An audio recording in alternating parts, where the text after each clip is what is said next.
Siempre esa tendencia religiosa el enemigo la usa, de decir que tú ya no sirves, que tú no vales, que tú estás expulsado del cielo y que tu nombre ya se borró del libro de la vida. Hay varias interpretaciones al respecto. Esta noche quiero mostrarle algunos personajes de la misma Biblia para que ustedes vean que eso no es real, porque la Biblia dice claramente que el amor o que la gracia de Dios, la gracia es una expresión de su amor, ha sobreabundado, diga, la gracia de Dios ha sobreabundado a nuestros pecados. Amén. Entonces, miramos en este Salmo 130 lo que dice. Dice: de lo profundo, oh Jehová, a ti clamo. Salmo 130. Dice: de lo profundo, o sea, de lo más íntimo de tu corazón, tú clamas al Señor. Y dice el verso que sigue: y tú, Señor, oyes mi voz. Están atentos tus oídos a la voz de mi súplica.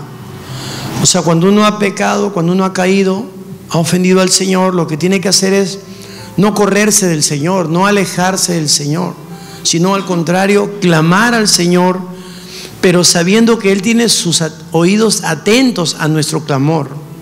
Si tú no sabes que Dios está atento a tu clamor, entonces tú te vas a autocondenar, autoflagelar y decirte: no sirvo, no valgo, yo ya pequé, estoy expulsado del cielo, estoy borrado del libro de la vida y ya no hay otra oportunidad para mí.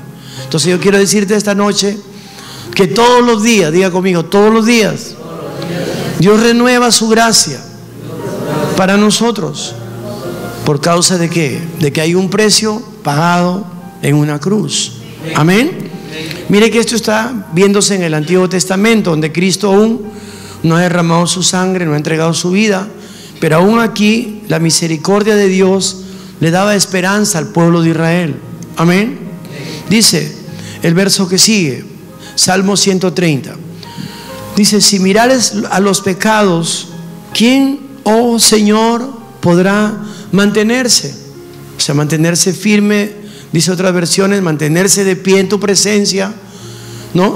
Pero sigue diciendo: pero en ti, diga conmigo, pero en ti, oh Señor, hay perdón. ¿Para qué? Para que sea reverenciado. O sea, ¿por qué te perdona Dios? ¿Porque lo mereces? No, porque Él merece ser reverenciado, porque su amor sobreabunda, tu gracia sobreabunda nuestro pecado. Amén. Sigue diciendo: esperé yo a Jehová, esperó mi alma, en su palabra he esperado.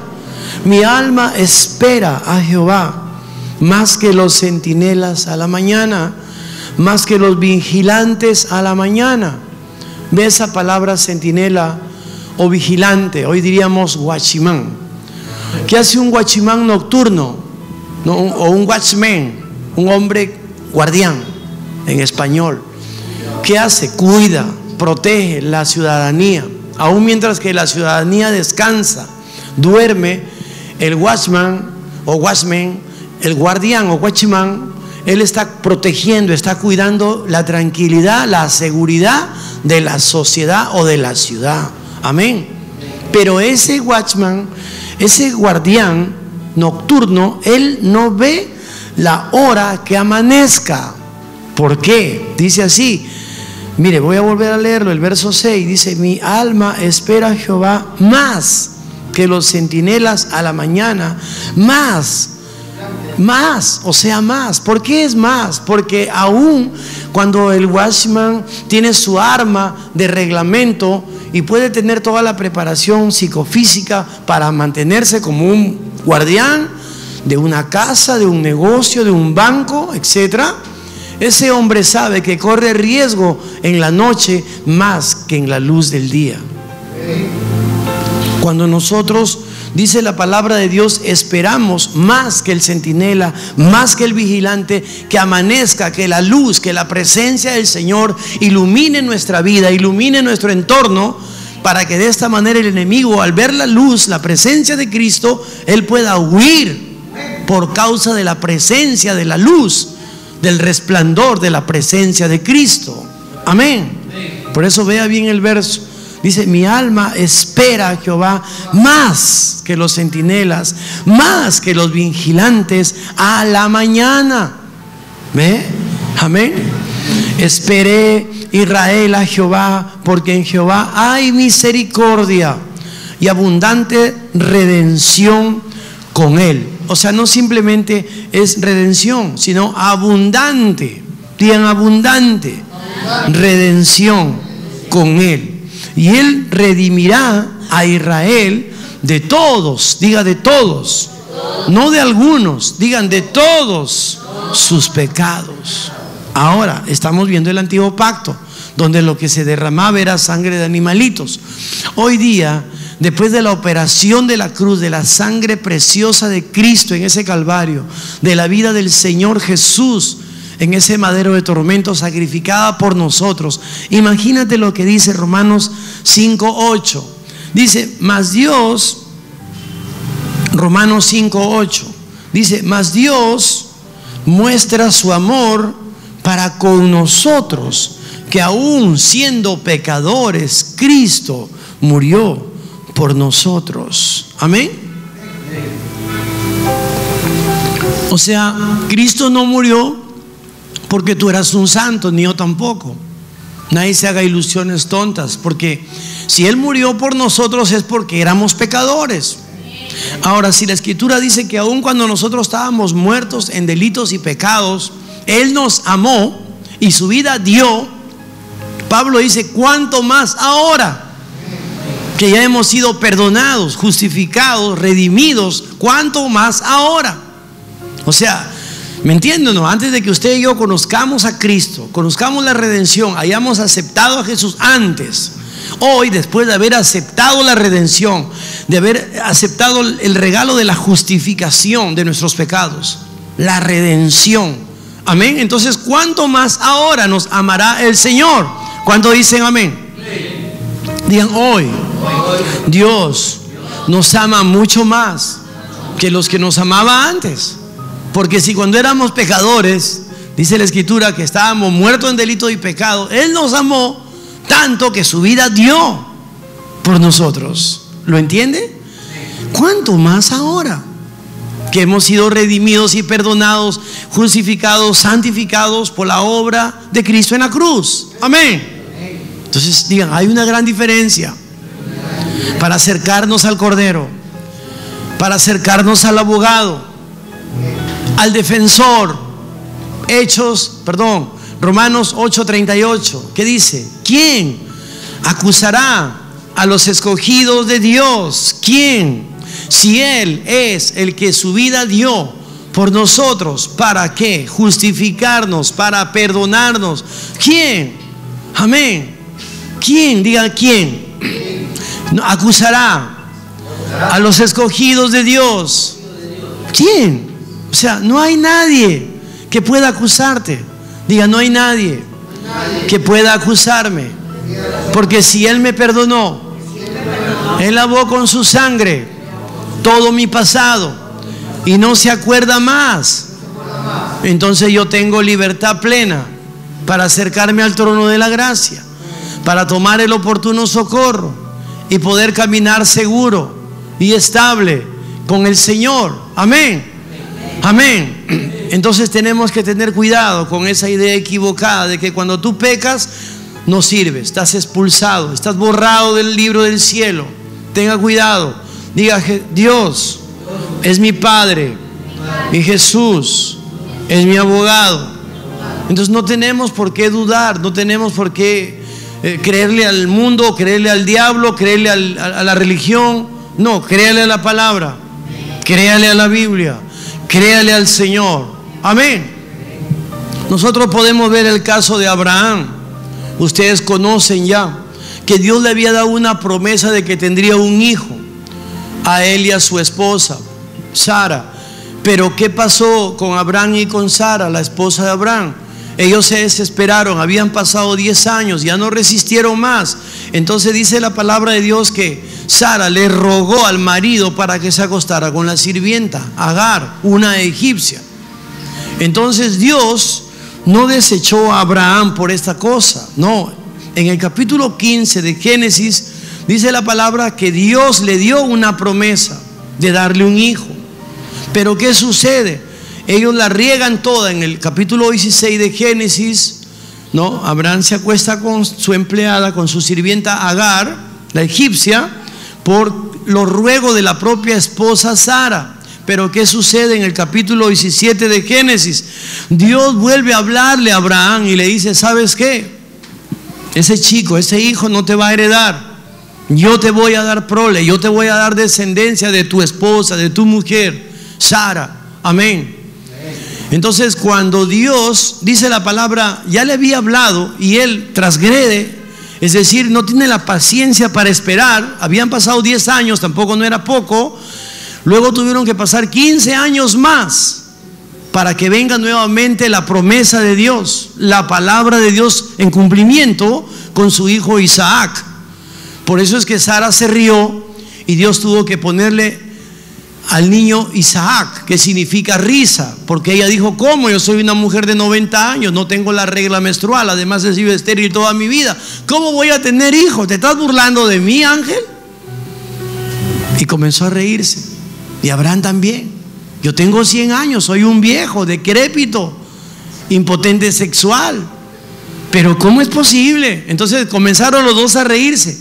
Y Dios tuvo que darle la orden de que a ese hijo le pusieran risa, para que siempre cuando tú digas Isaac, te acuerdes por qué se rió Abraham y Sara, porque no creyeron en la palabra del Señor. Pero la palabra del Señor se dio en cumplimiento, aún a pesar que Abraham y Sara lo habían regado con Agar, la egipcia. Amén. Y de ahí provino Ismael, de la cual son los descendientes árabes que ahora andan peleándose. Todo el tiempo desde que yo nací escucho de la gran guerra santa entre judíos y árabes. Ambos reclaman la paternidad del padre Abraham, el padre de la fe. Amén. Ahora, cuando nosotros podemos mirar a Moisés, el hombre más manso de la tierra, dice que él descendió del monte Sinaí con las tablas de piedra escritas con el dedo de Dios. Pero ¿qué pasó con Moisés cuando vio que ellos estaban haciendo orgías ahí, adorando al becerro de oro? Dice que él se indignó tanto al extremo que agarró las tablas y ¡plá!, las quebró. ¡Pah!, se rayó, perdió los papeles. ¿Qué tuvo que hacer? Ahora él tuvo que nuevamente regresar al monte Sinaí, volver a tener 40 días de retiro en oración y en ayuno. Ya había tenido 40, ahora eran 80, 40 más 40. Y ahora Dios tuvo que ordenarle que él mismo tenía que traer las tablas para que él mismo las escribiera. Pero no lo desechó Dios por la actitud que él tuvo de coraje, de enojo, de rabia, ¿me entiende? De indignación. Amén. Diga: siempre hay otra oportunidad. Nosotros podemos ver el caso de David y Betsabé, que es un tema que ustedes ya lo conocen. Como él, al acostarse con Betsabé, tuvo un niño y mandó matar al marido, Urías heteo. Pero al final Dios tuvo que matar al niño, el fruto de su fornicación o de su adulterio. Y a las finales, Betsabé, al morir, Urías heteo quedó como la esposa del rey David, de la cual provino Salomón. O sea, Dios no lo despachó, no lo desechó, Dios lo aceptó. ¿Por qué? Digan: la misericordia de Dios sobreabunda a nuestros pecados. Nosotros tenemos que mirar bien la palabra y a través de la palabra el corazón del Señor. No es simplemente lo que dicen los religiosos, lo que dicen los incrédulos de la gracia, lo que diga el diablo que te tenga sin cuidado. Es lo que dice tu Padre Celestial. ¿Cuánto dicen amén? Nosotros podemos ver el caso de Elías y Jezabel, un hombre que había matado 450 sacerdotes de Baal en la orilla del arroyo, los había degollado. Después de haber manifestado Dios su poder haciendo descender fuego del cielo en el monte Carmelo. Pero ¿sabes qué? Este valiente hombre, profeta Elías, profeta de Dios, amenazado por una mujer llamada Jezabel, llegó a esconderse en una cueva para salvar su vida. Una mujer lo amenazó y él, gran valiente, Elías, se escondió en una cueva. Dios tuvo que ir y llamarlo y sacarlo de la cueva para que termine y concluya su misión. Amén. Es decir, ungir a 2 reyes, aparte de ungir al propio Eliseo, que tenía que ser quien lo iba a secundar cuando él iba a ser tomado en las carretas de fuego. Amén. Por eso es importante entender que la misericordia de Dios, digan, sobreabunda. La gracia de Dios sobrepasa los límites de mi razón natural. Amén. Quizá la religión te ha dicho: no, tú pecaste, no sirve, no vales, te expulso, te echo fuera de la iglesia, de la comunidad, te excomulgo. Pero digan, Dios no echa a nadie fuera, porque Él lo dijo con su boca: yo soy la puerta, el que a mí viene, yo no lo echo fuera. Yo soy el buen pastor, el que mi vida voy a dar por ustedes, mis ovejas. Amén. O sea, el Señor Jesucristo no solamente dice Romanos que Él vino y murió, sino que además fue y se sentó a la derecha del Padre como el abogado gratuito nuestro. Él está intercediendo perpetuamente, dice el libro de los Hebreos también, por nosotros. Amén. Es importante entender todo esto, porque cuando tú caigas en un pecado, no te sientas autocondenado o excomulgado del cielo. Olvídate de esas ideas. Ven a los pies de Cristo y, como dice el Salmo 30, de lo profundo de mi corazón, Señor, yo clamo a ti, porque yo sé que tus oídos están atentos a mis súplicas, Señor. ¿Cuántos dicen amén? Esperé yo en ti, oh Jehová, esperé en tu palabra, oh Señor, más que los centinelas y los vigilantes a la mañana. O sea, aun cuando tú estés en un momento de oscuridad, de un problema, de una dificultad, recuerda que es ahí donde tú tienes que clamar a la luz de la presencia del Señor Jesús, a la sangre del Cordero que te puede limpiar de todo pecado y te puede dar, como dice aquí, esperanza. Esperanza, dice el Salmo 130, esperanza en que Jehová dará redención. Amén. Gloria al Señor. En el Nuevo Testamento podemos encontrar también, voy a mirar un caso más para irme al Nuevo Pacto. En el Antiguo Pacto quiero ver el personaje de Jonás. Por ejemplo, ustedes conocen la historia de Jonás. Desde niño nos han enseñado en la escuela dominical que gran pez se tragó al profeta Jonás. Amén. Pero ¿por qué lo tragó el pez? Por desobediente, porque fue un profeta que se rebeló a la palabra del Señor. Entonces Dios tuvo que permitir que Jonás terminara en el vientre de un pez. Pero desde el vientre de un pez Jonás clamó a la misericordia de Dios, y la misericordia de Dios escuchó el clamor de Jonás. Desde lo profundo de la panza de este gran pez clamó el profeta Jonás. Amén. Y Dios ordenó que sea vomitado en tierra para que él pudiera cumplir la misión del Señor. Y dice la Escritura que por segunda vez vino la voz de Jehová a Jonás. Amén. Digan, siempre hay otra oportunidad. Repítalo hasta que eso se le grabe en el corazón. Siempre hay otra oportunidad de parte de Dios para mí. Vamos, dígalo. Siempre hay otra oportunidad de parte de Dios para mí. Personalícelo, apropiese de eso. Es gracia sobreabundante a través de Cristo para la iglesia. Amén. Digan, tiempo de gracia. Debo aprovecharlo.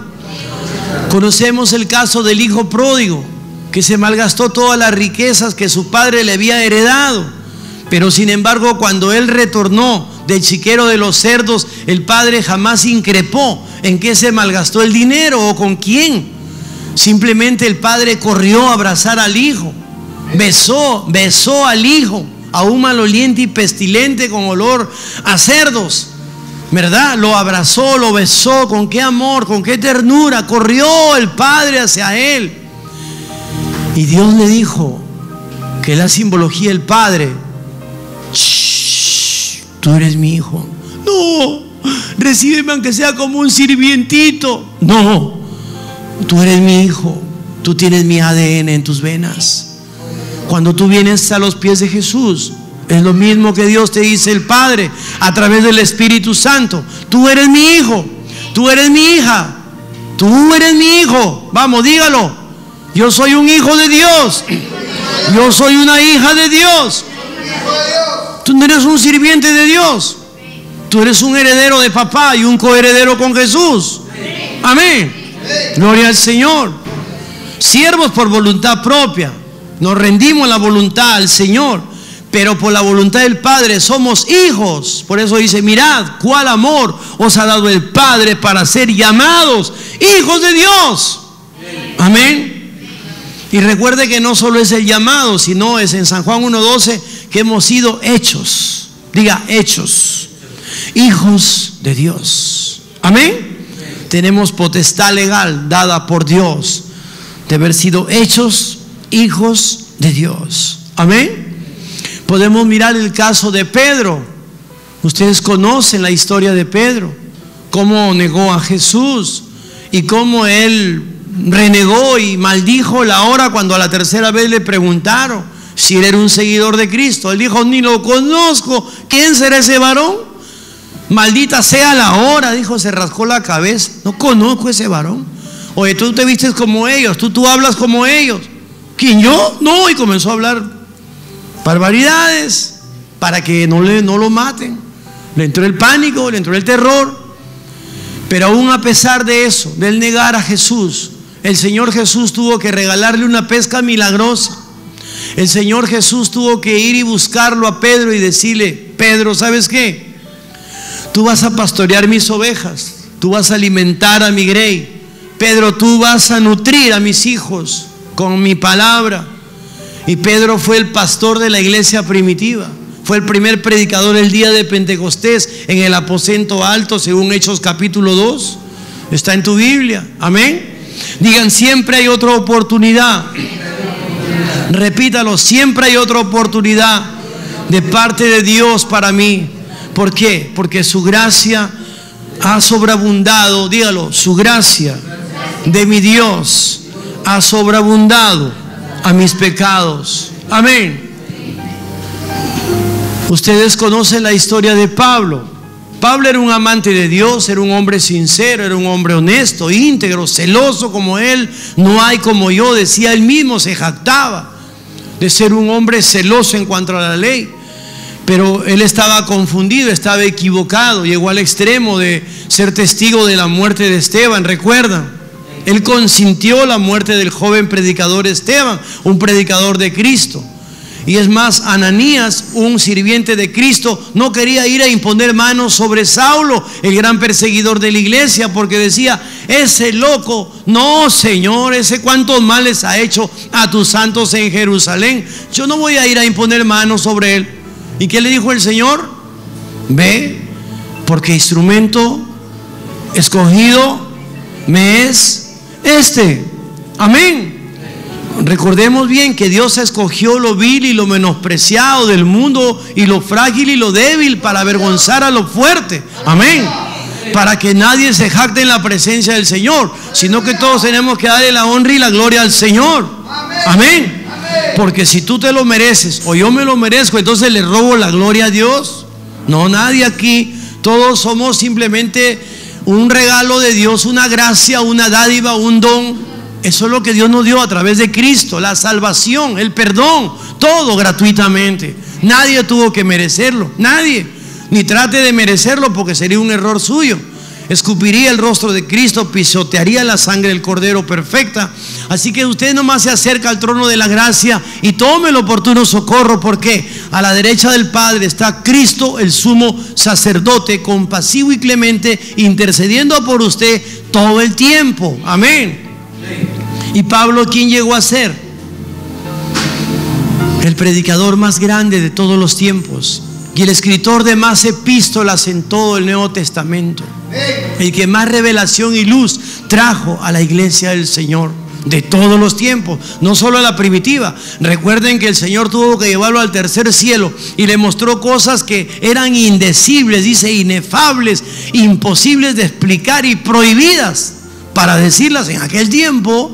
Pero hoy día, diga, hoy día, el Espíritu Santo nos revela la misericordia de Dios y la gracia de Cristo a nuestros corazones a través de su santa palabra. Entonces, de lo profundo, oh Jehová, a ti clamo. ¿Por qué? Porque yo sé que tus oídos están atentos al clamor de tus hijos.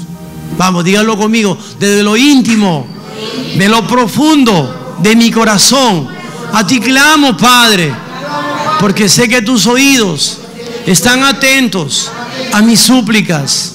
Gracias te doy, Señor, por esa misericordia, por ese amor tan grande, porque tú me das una y otra y otra y otra oportunidad todos los días. Yo te ofendo, pero tu sangre, vamos, dígalo, tu sangre me limpia de todo pecado. Tu sangre, preciosa sangre, me limpia de todo pecado. Gracias, Señor, por tu sangre carmesí que me limpia de todo pecado. Gracias, Señor. Dele palmas al Señor, hermano. Dele palmas a Cristo. Dele palmas al Cordero. Dele palmas al abogado. El abogado gratuito está a la derecha del Padre. Dígale gracias, Señor. Tu obra fue perfecta. Gracias, Señor. Gracias, Padre. Gracias por tu Espíritu Santo. Gracias, Señor Jesús.